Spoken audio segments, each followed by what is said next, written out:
Ayan mga boss, may Lancer lang dito tayo na ginagawa. Ang problema nito, nag-overheat. Minsan yata umihinto yung fan. So pina-check ng may-ari kung okay ba yung fan kasi bagong palit. Tapos eto, testing natin. Lancer EX aircon natin para sabay na umikot yung dalawang fan sa harapan sa may radiator. Then titingnan natin kung okay ba yung kanyang motor o yung kanyang circuit o yung kanyang electrical. Okay, punta tayo sa labas mga bossing. Kaya may power supply. Tapos yung fan hindi umikot. Ayan, hindi umikot. Dito sa kabila umikot. Umikot ba? Hindi rin. Umalaw.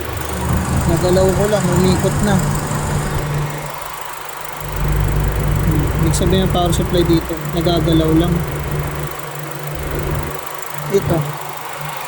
Para mas mabilis natin ma-verify, galawin natin ito. Ayun, umikot eh.